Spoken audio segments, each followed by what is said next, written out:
I guess you also mentioned that Iran had been involved in improving the IEDs that the insurgents were using, and it's not just the states and the coalition there. The waters are being muddied a little bit by Iran and other actors who don't really want things to go well. Did you find that had a big impact, sort of the other external forces and those sort of power dynamics leading to the civilian population decoupling from or being less enthusiastic about the American intervention?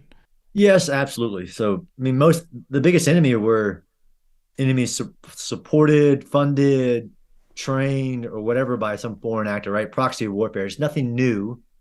And we were fighting in it as we're trying to create a situation that is stable enough for ideally for you to leave is the position.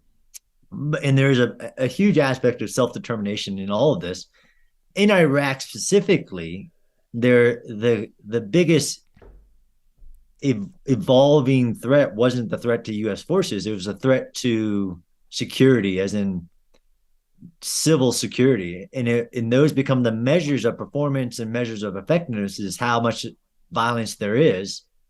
You can measure democracy, you can measure, all these other forms of services and things like that. But really where Iraq was at the point of breaking was really sectarian violence, right? Two strongly advocated forces clashing against each other. And we were just in the middle of that, both sides being reinforced by foreign support, right? So whether that's men, weapons, and equipment, intelligence, whatever. And that was the fight that in Iraq specifically we were fighting was sectarian violence, right? Stopping them from killing each other.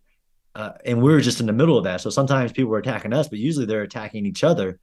And because they're resistant in this new form of government, all the different power sharing agreements, that is way beyond my pay grade. But having that level of understanding,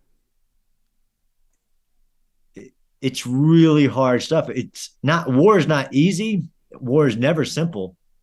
And even the hardest things even the simplest things will become hard.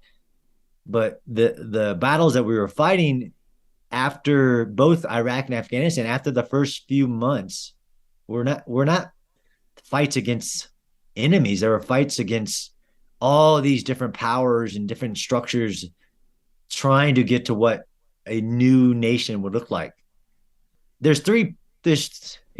After now being a professor at a military college, I might have this understanding as a junior leader, but clearly not at that level. There's three populations in all wars.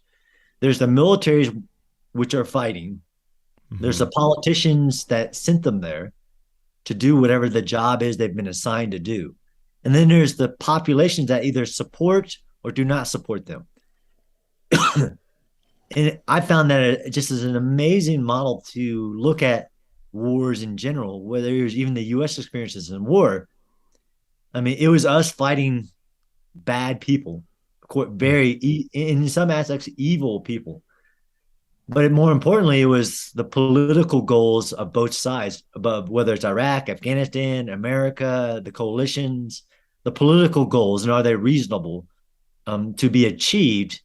And then eventually it becomes the will of the people, which military theorists write about. But would the American population support wars for those political goals forever?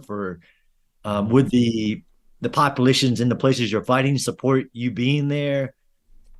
That three population model is such an amazing.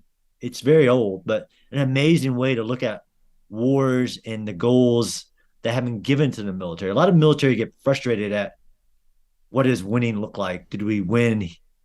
Was it worth it? Without even looking at it through the prisms of the political goals that which were given to the entire military at that moment. And goals do change.